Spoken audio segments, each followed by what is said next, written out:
Welcome to Scorched Earth and a general reading for the sign of Sagittarius, Sun, Moon or Ascendant for the month of March 2024. I hope you are well. I'm using the Night Sun Tarot for you today. Before we begin, if the reading resonates and you'd like to go a little bit deeper, there will be an extended that you can access at the end. That's the first link in the description box. The second link in the description box is to my private community, which is the Order of the Phoenix over on the Circle platform. You can get access to all of the extended content for no extra cost after the membership fee, and hang out with a truly extraordinary group of people.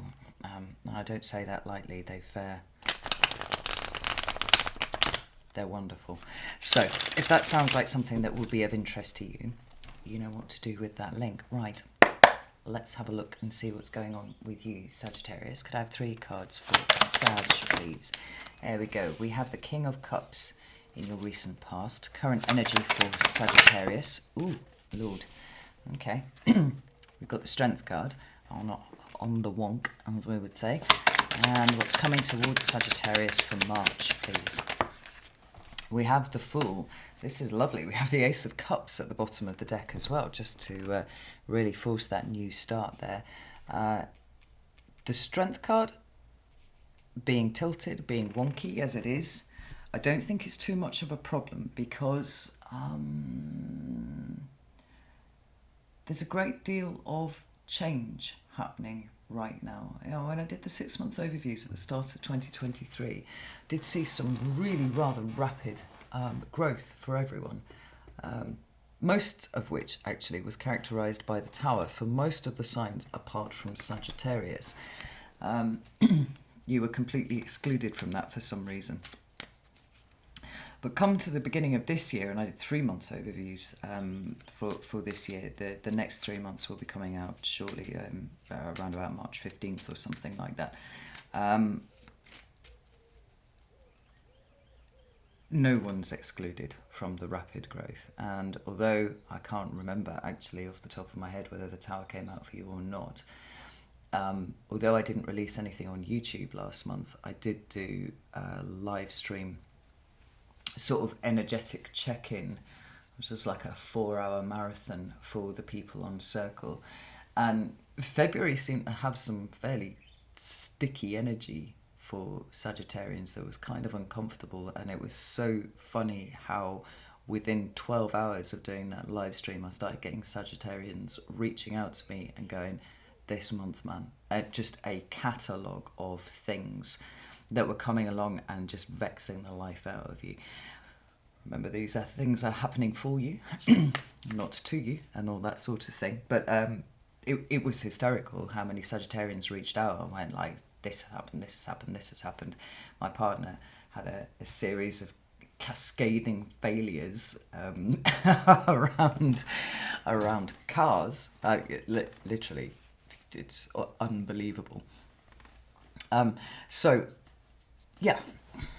But it was starting to ease toward the end of the month, and I think hopefully most of you should have be coming out of that energy and coming into something a little bit more settled. But that really can knock your confidence. It can knock your sense of whether you're even going in the right direction or not, and that was something that was really coming through quite a lot. Anyway, let's get some clarifiers out on this table for these cards that we've got. So tell me about the King of Cups, please. We have 7 of Pentacles in reverse and the 9 of Swords in reverse. Wonderful. Tell me about the Strength card. Why is that all wonky, please? I've got 2 reversed cards. Right.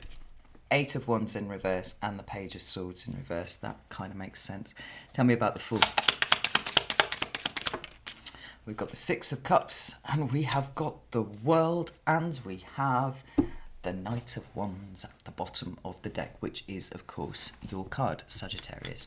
This, I don't know if I don't know if the camera will pick it up, but I have the most extreme goosebumps right now. Like, not fucking about. And when I tell you I get goosebumps, like they start from my ankles and they roll up my entire body, so I get they stop at the crown of my head.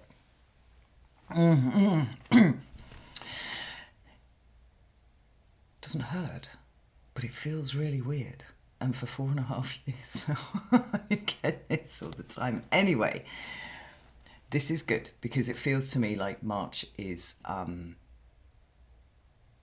powerful, absolutely, but there's something really fundamental shifting for you this month, and I think after the energy of the last few weeks being a little bit vexatious, if I can put it that way, um, the relief is palpable, but there's something more than just relief. I mean, this really does feel like an explosion out, which is, as fire signs, how we like to operate. So, recent past, King of Cups. Now, as I said at the beginning there, like these experiences that you've been having, they are happening for you, not to you. And all of them have been about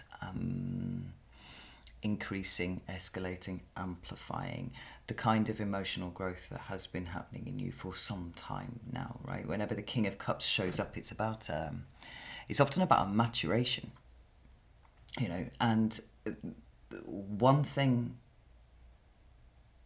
that you can absolutely rest assured on for the rest of 2024 is that the noise, and I mean that all the external noise, will keep getting louder. And in the face of that noise getting louder, we can either choose to attune to that level of energy and become incredibly chaotic, or we can find a state of peace and quiet within ourselves. And I think when I did the live stream, that's what I said to Sagittarius. It's like everything's going to be baiting you, and you just need to keep pulling the energy back to you, pull it back to you. Like, keep calm, focus on where you're going, and cultivate that sense of stillness. I mean, that is the emotional maturation, right?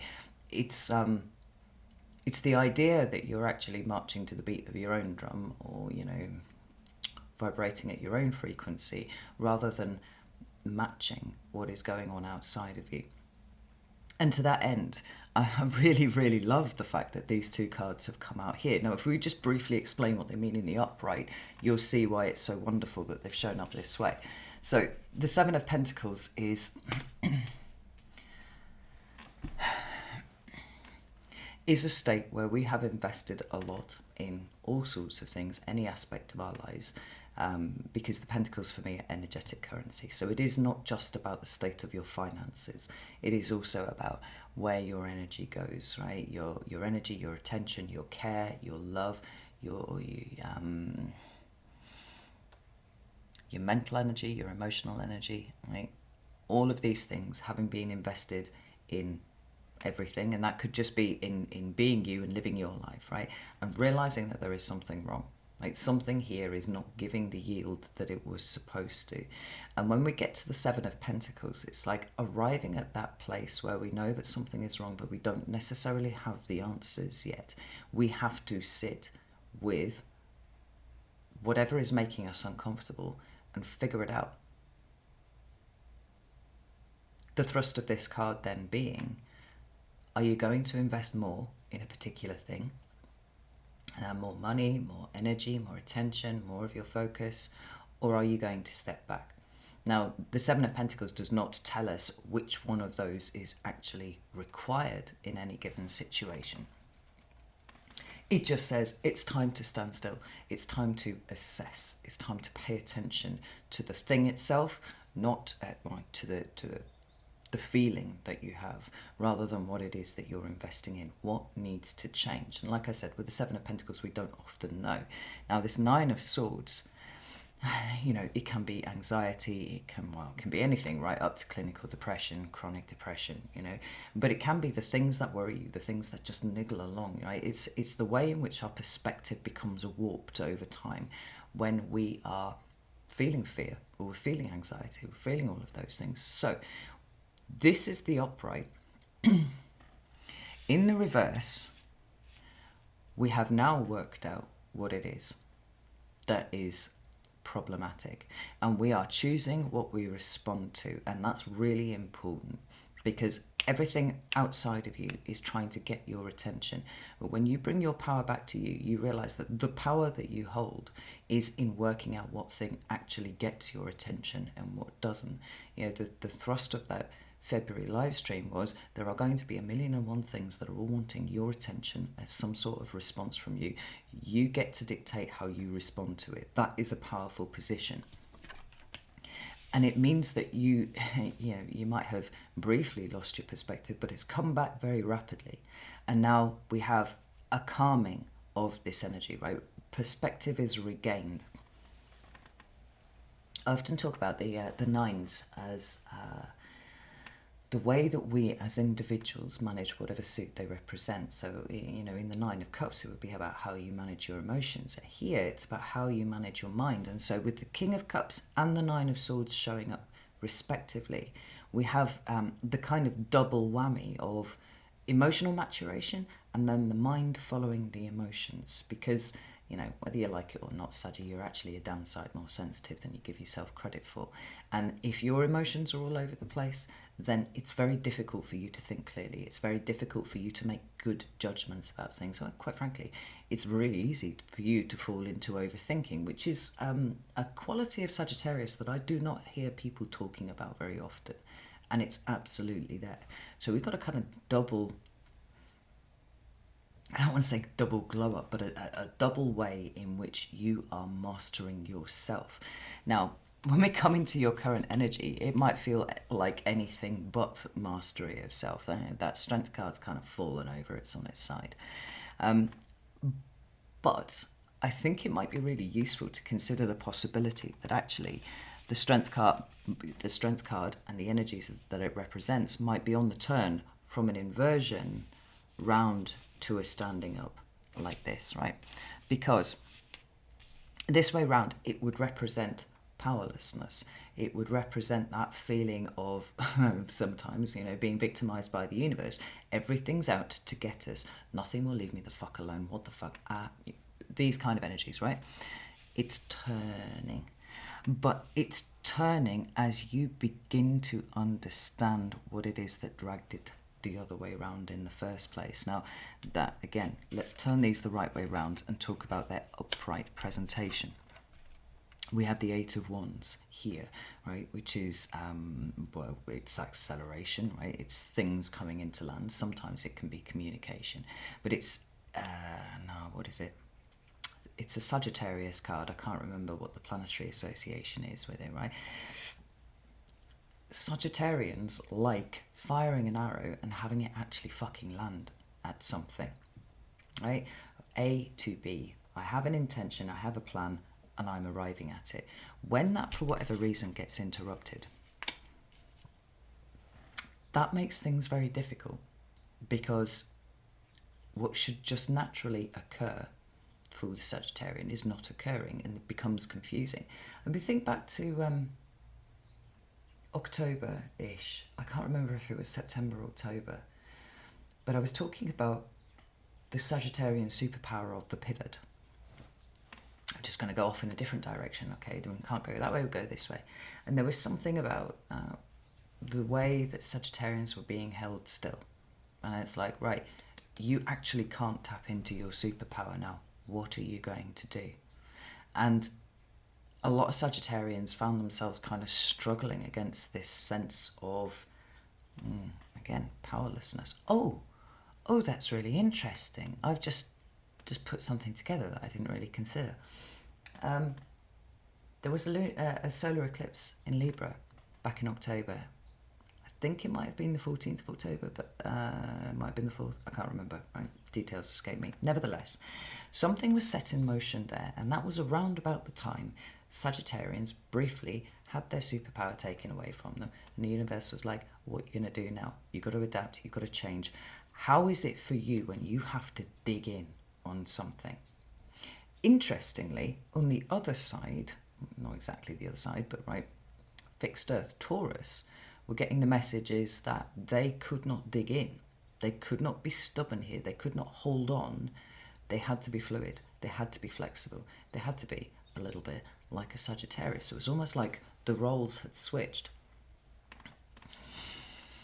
This month, 25th, I think it's in the UK, it's the 25th, we have a lunar eclipse in Libra.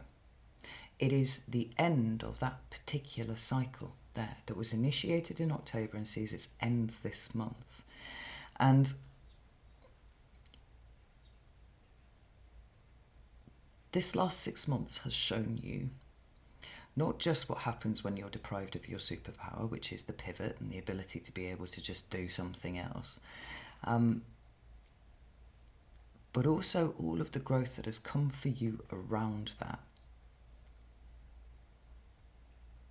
I spent quite a lot of time hammering home to Sagittarians in this last, it's probably like 8 or 9 months, that chop wood, carry water had to be what was forefront here, right? It is about responsibility. It does not matter that you can make contact with huge cosmic forces, because at the end of the day, you're a human living, you're a spirit living a human existence, and you still have to be here. There are things that you have to do here, whilst also being in touch with the cosmos, right? And some of that is about learning that you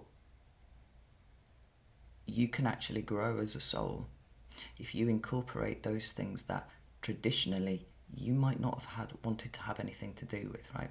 And where you've not wanted to have anything to do with them, it's because they've made you feel powerless. I think on a really, really deep level, Sagittarius, you are growing beyond your perception, because you're creating a balance where there perhaps was not one before. So we've got this Page of Swords here, right? I talk about the Page of Swords in terms of mental expansion, but often it's about the way that we put things together. And Sagittarius are by definition very creative beings anyway, right? You are fire, so very creative. But what's been difficult for you is seeing how the bigger picture of all of this fits together. It's not usually a Sagittarian issue. Big picture's fine, it's the details that are a problem, but it's the detail that you've been having to attend to, and it's not just the detail, the minutiae of your day-to-day life. It's actually been about the building blocks of you, Sagittarius.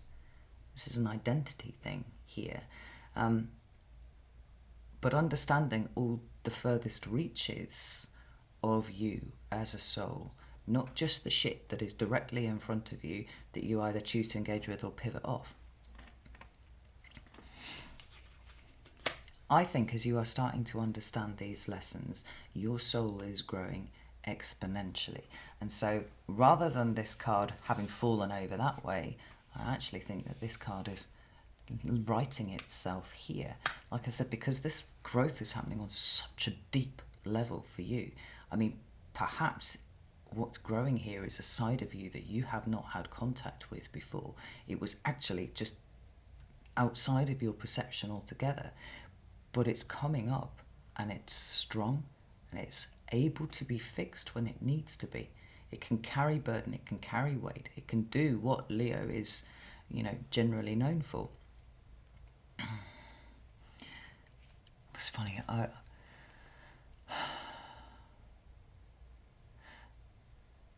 I was involved in a group meditation a few weeks ago for a thing, and part of what I had to do in that meditation was imagine the worst possible feeling that I could have about anything ever. And the first thing that came up was lost. As a human being, lost for me is the worst thing that I can experience. And I was like, that's bizarre, it's peculiar.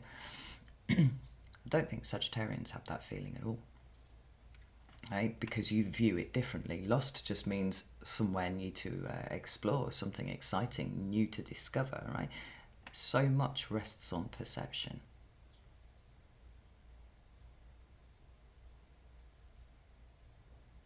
And just as I found myself altered by that recognition that the thing that scared me was just about the way that I was looking at it, I feel like for you, recognition of being stuck, maybe not being able to see the bigger picture sometimes, maybe it's your arrow not coming into land quite where you wanted it to, or coming into land at all, has grown this stronger, fixed,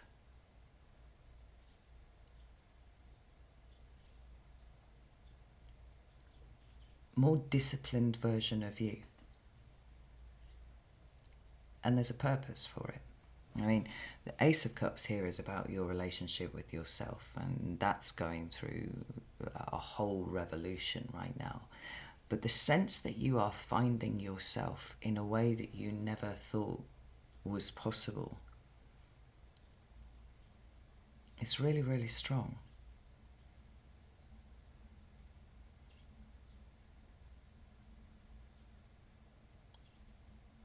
It's making you quite formidable, Sagittarius, actually. So when we come into March, we have the Fool. Beautiful. It's the energies of entering a new cycle. It is Aries, and so it's all about initiation. But it's about potential too. It's about the ability to be able to experience literally anything. The other thing that it talks about, though, is freedom. And I think what's been going on here is a certain level of liberation from your internal stuff. I said at the end of December, and I seem to say it a lot, that we were running out of excuses to keep believing our own bullshit. And I think whilst the pivot was the default and the most powerful tool in your arsenal, because quite often you didn't necessarily engage with anything else, go this way, it's fine. But it actually, for a lot of you, it's an expression of your own internal bullshit. I don't want to stick around here. I don't necessarily want to commit to this thing. I'm kind of scared. I'm going to go in a different direction. And it doesn't matter what mental gymnastics you pulled off. And your subconscious will have done that, because everybody's subconscious does that. Saying, well, I didn't even want to be in that situation anyway. I didn't want to be around those people. Didn't want to be involved in this. I didn't really actually want this that much because it would have had me. So I wanted to go this way anyway. Like, we are all guilty of that. Making you sit with the things that are hard, making you develop a whole new set of superpowers, has freed you from your own internal bullshit. And now you are ready to start taking on the world in a very, very different way. And like I said, Sagittarius, you're actually becoming quite formidable. As if we needed the message really battering home. Now the clarifiers are doing exactly that. We have the Six of Cups in the upright, and we have the World. Now you can see this World card speaking directly to the Six of Cups, which is the past, and it's emotional as well. So it's like a certain emotional perspective on the past is coming to an end. So that's why I said there's a lot of this is about your own internal bullshit having got to a point where you can look at it and go, oh, well, that's bullshit. Of course I can stand here and be strong. Of course I can withstand all of this stuff. This is amazing. I want to pull up, let's get this deck here.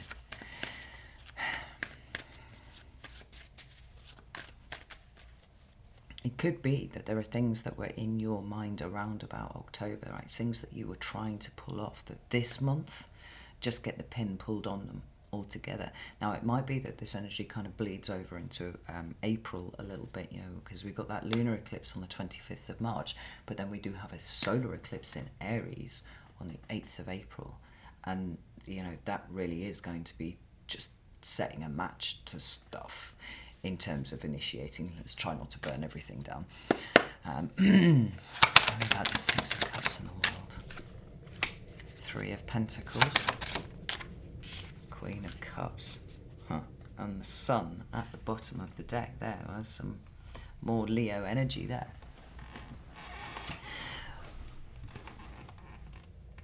And it's the energy of childhood.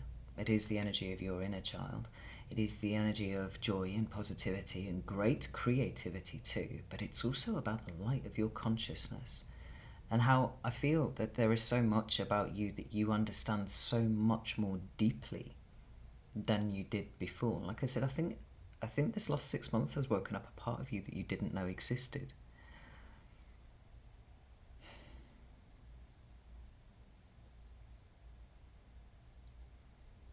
And this Three of Pentacles is actually incredibly profound. There's something of Sagittarius that he's always kind of on the periphery. It's interesting, like you can walk into a room and you can absolutely dominate it with your energy, and if there's anything fun going on, you can guarantee that Sagittarius is right in the centre of it.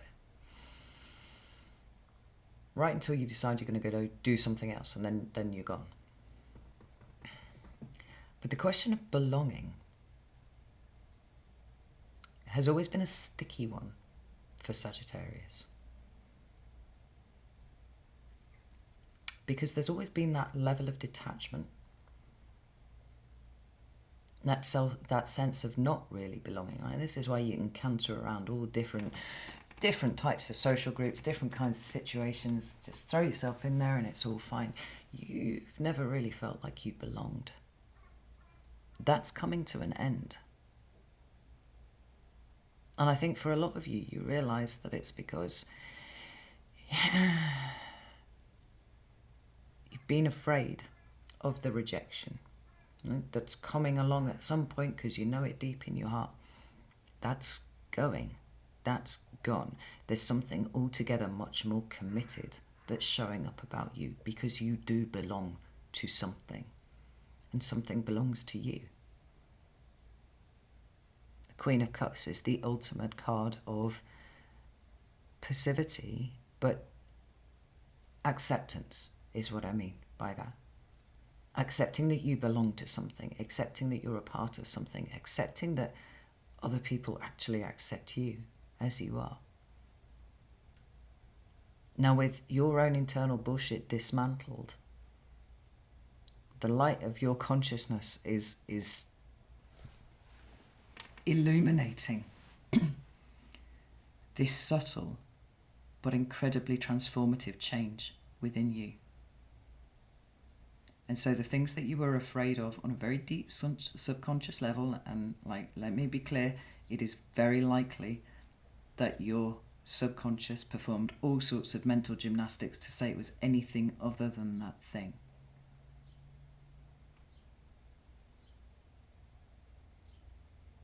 Now that that's been dismantled, you can really show up, Sagittarius. And you're going to. And I think I'm feeling slightly intimidated. But this is good, because whatever you were thinking about in October, whatever it was that you were looking to initiate, this is where it starts this month. And the sky really is the limit, because we have pure potential right here. So the question is, what are you going to do with it, Sagittarius? Because I do think that you're working to a plan and you're working with people. You don't feel like you're doing everything by yourself, spiritually, emotionally, or practically, actually. Which is incredibly exciting, because the world truly is your oyster now. And there's a kind of collective you're in there, because you belong to something. So what is your collective plan? And what are you going to do to bring it to life? Because an old version of you has died. And we shrink away from that word pretty hard. Ooh, I don't like that. No, it's fine. It's like a skin you've sloughed off. It's cool. It's gone now. This new version of you exists. And the world is your oyster. So, I'm going over to the extended now to go and have a deeper look at the energies of March specifically. I think we've covered this quite well. So if you'd like to join me over there, you are very welcome to do so. You can do that on Vimeo, or you can do that on Circle. Either is fine. If neither of those seem like your bag, that is also fine. The TLDR is your work has paid off. Really proud of you, Sagittarius. This is excellent stuff. All right, I'm going to leave it there. Know that I love you all very, very much, and I'll see you soon.